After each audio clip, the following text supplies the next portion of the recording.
네, 올림픽 개막을 10일을 앞둔 일본 도쿄에서 코로나19 확진자 증가세가 이어지는 가운데 오늘부터 긴급 사태가 발효됐습니다. 벨기에에서는 90살 여성이 두 가지 변이에 동시에 감염된 뒤 사망한 것으로 드러났습니다.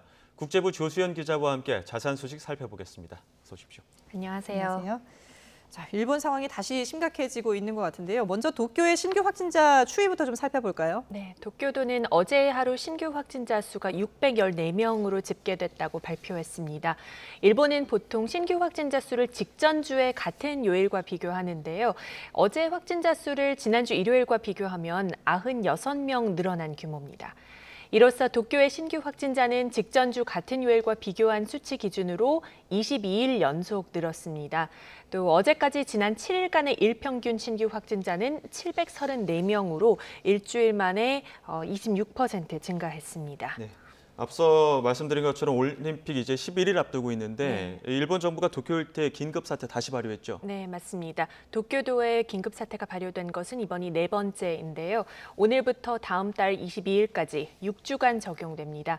올림픽은 이달 23일부터 다음 달 8일까지니까 대회 전체가 긴급 사태 기간 안에 치러집니다. 어제 긴급 사태가 종료 예정이었던 오키나와현의 경우에는 다음 달 22일까지 연장됐고요. 지바현 등 수도권 3개 현과 오사카부에 적용 중이던 만연 방지 등 중점 조치도 같은 시점까지 연장됐습니다. 이에 따라 수도권에서 열리는 개회식과 폐회식을 포함한 모든 올림픽 경기가 무관중 행사로 결정됐습니다. 도쿄도는 이번 긴급사태 기간에 주류를 제공하는 음식점 등에는 휴업을 요청하고 또 다른 일반 음식점에 대해서는 오후 8시까지만 영업을 하도록 했습니다.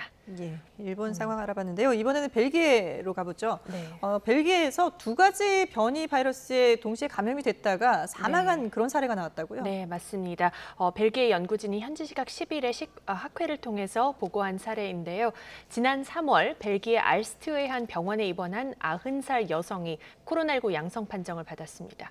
그런데 호흡기 증상이 급속히 악화해서 결국 5일 만에 사망했는데요. 이 여성에게서 영국발 알파 변이와 또 남아공발 베타 변이가 모두 발견됐습니다. 이 여성은 혼자 살면서 자택에서 간호를 받아왔고 백신을 맞지 않은 상태였던 것으로 확인됐습니다. 연구진은 2명의 다른 사람에게서 이 여성이 서로 다른 바이러스에 감염됐을 가능성이 있다고 추정했습니다. 하지만 지금까지 이제 감염 경로는 아직 파악되지 않고 있고요.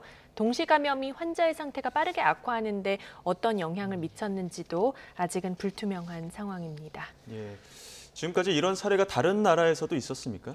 지금 벨기에 연구진에 따르면 지금까지 발표된 공식적인 이런 사례는 없다고 하는데요. 근데 로이터 통신은 유사한 사례가 드물게 발생하고 있다고 전했습니다. 지난 1월에 브라질 과학자들이 2명이 동시에 2개의 서로 다른 변이에 감염됐다고 보고한 바 있다는 겁니다.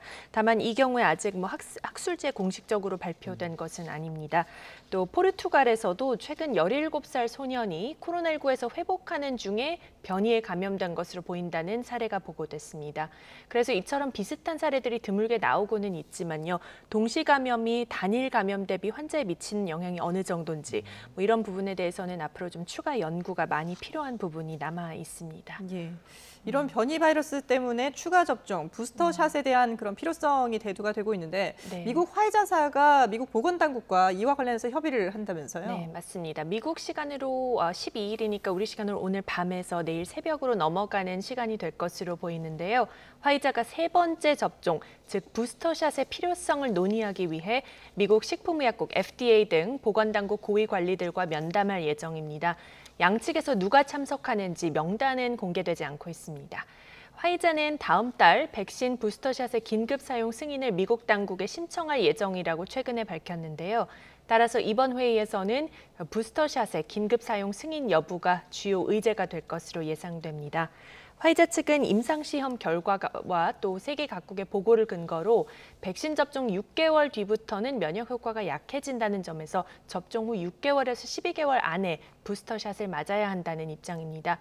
미카엘 돌스텐 화이자 최고 과학 책임자는 부스터샷을 접종하면 2회차 접종 직후와 비교해서 면역 수준이 5배에서 최대 10배까지 높아지는 것으로 나타났다고 밝혔습니다.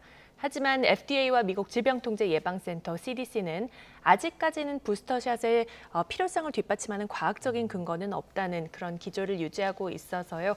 이번 회의에서 어떤 대화가 오갈지 관심이 쏠립니다. 예, 이번 회의 결과를 좀 관심 있게 지켜봐야 될 것 같습니다. 지금까지 국제부 조수연 기자와 함께했습니다. 잘 들었습니다.